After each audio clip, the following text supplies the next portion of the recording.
Before we begin the video, if you haven't yet, come on down and join my Discord server. Link is down in the description.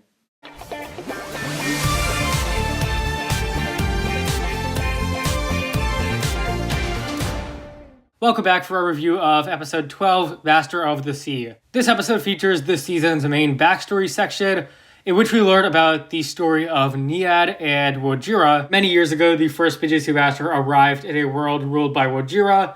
He, the Keepers, and Merlopians tried to stop her, but only the Elemental Master of Water, Niad, could, by transforming into a state of pure water energy. She defeated Wojira, but was not able to come back from that state. In Ninjago City, Kalbar prepares to leave with the amulet. The other ninja try to stop him, but he defeats them. Then suddenly Nia and the rest of the ninja appear on the bounty.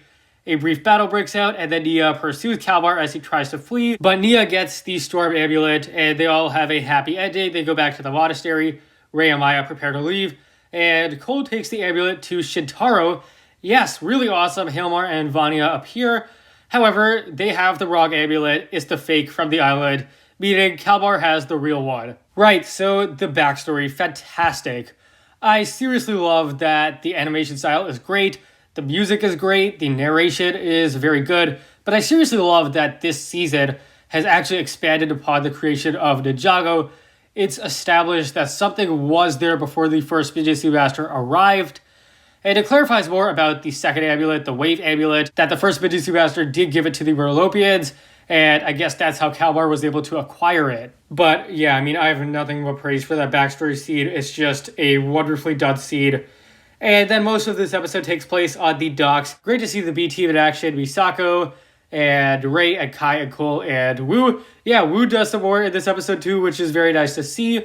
Kalbar, well, yeah, he's good. There is some nice humor, but it definitely goes down a hill, which we'll discuss soon. Then Nia arrives. This use of powers again, really awesome to see her connecting with whales and using them to just dive through the ocean and fight Kalbar. I really like seeing her fight in this episode, and I think this use of powers is super creative. This episode also has major Season 8 vibes. The ninja think they've won, so we get a very, very touching scene between Maya and Nia. These characters definitely have come a far way in this season, and I think this was overall a good conclusion scene. A funny conclusion for Kai and Rei, just hilarious in my opinion. And then Bethamar gets a decent conclusion for now.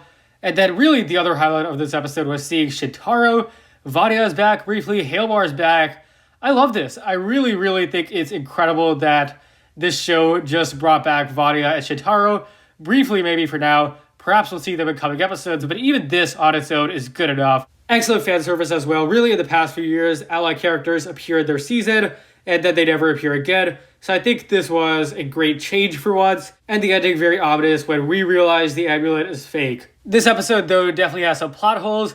How does Zane not realize the amulet is fake? He took one look at it in yesterday's episode and was able to detect it was fake, but this time nobody realizes. It just doesn't make sense. Also, it was said earlier that Wojira was the first Master of Water, but this episode says that Niad is the original Elemental Master of Water. I might just be misunderstanding this, but this kind of seems a bit contradictory to me. Next up, Bethamar has become a very underwhelming character. This is definitely a hot take. I enjoyed his backstory episode, and he was good in the first few episodes, but it feels like he doesn't have a real story in this season. His personality is just, my brother will unleash chaos, and don't hurt my friends. Where is his character? Not once has he confronted Kalmar about the fact that he murdered his father, who was really the only person who ever loved Bet, though. So far, it just feels like this character exists for exposition and lore, and I have to say, he's not bad, I like him, but he's definitely one of the weakest Wild Braid allies so far, along with Scott from Season 12. And lastly, my biggest issue with this episode is Kalmar jokes get bad over time. At first, they start out funny, but just too many, and I think over time they get worse and more annoying. This episode's plot is not bad, the backstory is great, and the ending of the episode is great as well, but as I said, it feels like a lot was missing. Feels like stuff could have been better, a very similar case to yesterday's episode 9. In terms of characters, Nia is fantastic, easily the highlight of this episode. Action was very good too. I enjoyed the Kalmar fight. And emotion, I feel like the conclusion of this Maya and Nia story was pretty good. So yes, there are a lot of flaws in this episode, but personally I still enjoyed it, so I give it a 9.5 out of 10. I know I spent a while talking about issues, but plot holes don't really affect how I enjoyed the episode. and I don't blame this episode specifically for Beto not being that great. The rest of this episode I think was very enjoyable. Awesome to see Shintaro back. And that is about it. Feel free to share your thoughts down below. Thank you for watching. If you enjoyed, be sure to leave a like, subscribe, share with anyone and everyone you know, and I'll see you next time.